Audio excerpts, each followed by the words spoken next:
Mumbai press club में कुरैशी समाज के लोगों ने एकजुट होकर ये कहा कि हम पर जो अत्याचार हो रहा है, जिस तरीके से हमारा उत्पीड़न हो रहा है, सरकार को उस पर गंभीरता से ध्यान देना चाहिए। मुंबई फेडरेशन ऑफ महाराष्ट्र मुस्लिम की ओर से मुंबई प्रेस क्लब में एक प्रेस वार्ता का आयोजन किया गया, जिसमें काफ़ी संख्या में लोगों की मौजूदगी रही और अलग-अलग संगठनों से जुड़े लोग भी यहाँ पर मौजूद रहे। इस दौरान हमने मौलाना ज़हीर अब्बास रिज़वी से इस संबंध में बात की और कई सवाल किए।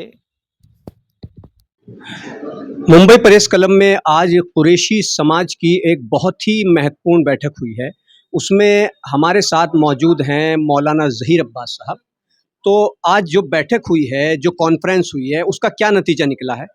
देखिए, नतीजा तो ये है कि इस कॉन्फ्रेंस में सिर्फ कुरैशी बिरादरी के लोग नहीं थे, बल्कि दूसरी बिरादरी के लोग भी आए थे और उन्होंने एक हमदर्दाना तौर पर इस बात का भरोसा दिया है कि हम आपके इस जायज़ हुकूक को हासिल करने के लिए हम आपके साथ हैं।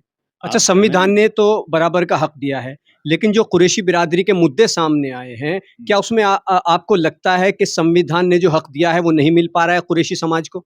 बिल्कुल नहीं मिल पा रहा है भाई, इसीलिए तो ये सब हड़ताल चल रही है 1 महीने से, सब बंद करके रखा है। अगर मिलता तो कोई क्यों यहाँ तक, किसके पास इतना वक़्त पड़ा हुआ है कि बेकार की आँखें को, चूँकि नहीं मिल रहा है और ये नाइंसाफ़ी है, इस नाइंसाफ़ी के खिलाफ तो ज़ाहिर है एहतजाज तो करना ही पड़ता है। अच्छा, कॉन्फ्रेंस में कुरैशी समाज के लोगों ने, मुअज़्ज़िज़ लोगों ने जो मसाइल रखे हैं, क्या उन मसाइल का सामना सिर्फ़ कुरैशी बिरादरी को, ख़ास तौर से मुस्लिमों को ही करना पड़ रहा है या इसमें दूसरे लोग भी शामिल हैं? अरे भाई, मैं कुरैशी तो नहीं हूँ, मैं तो एक अलग बिरादरी से आ रहा हूँ जी। और मैं उनके जायज़ हुकूक के लिए आया हूँ, आवाज़ बुलंद कर रहा हूँ।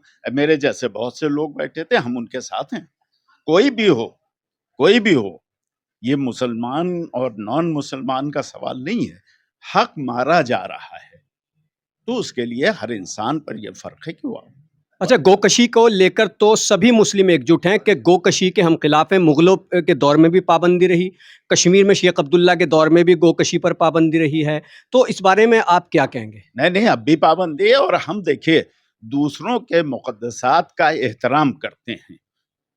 जैसे हम अपने मुक़द्दसात का एहतराम करते हैं, वैसे हम दूसरों के भी मुक़द्दसात का या उनके धार्मिक जो उसूल हैं या उनकी जो आस्था है, हम उसका एहतराम करते हैं। गवर्नमेंट ने मना कर दिया, मना हो गया, सब बंद हो गया। पाबंदी फ़तवा भी आ चुका है कि गोकशी बिल्कुल, मत कीजिए, बिल्कुल, लेकिन उसके बिल्कुल। बावजूद भी गोकशी के नाम पर कहीं न कहीं अभी मीटिंग में भी यही बात उठी कि उत्पीड़न होता है कुरैशी भैया, बिरादरी उसके का। लिए हम क्या कर सकते हैं? कुछ लोग ऐसे हैं जो प्रोफ़ेशनल हैं, जिनका काम ही है कि फ़साद बर्पा करना, जिनका काम ही ये है कि पैसे कमाने के रास्ते निकालना, वो कर रहे हैं। तो ऐसे लोगों पर मैं लास्ट का सवाल है कि ऐसे लोगों पर क्या सरकार को अंकुश लगाना चाहिए? आप डिप्टी सीएम अजित पवार से मिलने जा रहे हैं, तो क्या उनके सामने ऐसे बिल्कुल, मुतालबात बिल्कुल रखेंगे? अंकुश लगाना चाहिए, उनको रोकना चाहिए, लॉ एंड ऑर्डर का सवाल आ जाता है और हालात ख़राब हो जाते हैं, लिहाज़ा अंकुश लगाना चाहिए। ये तो गवर्नमेंट का काम है, पुलिस का काम है कि वो देखेंगे भई ये गलत हो रहा है या सही हो रहा है। बहुत-बहुत शुक्रिया बात करने के लिए।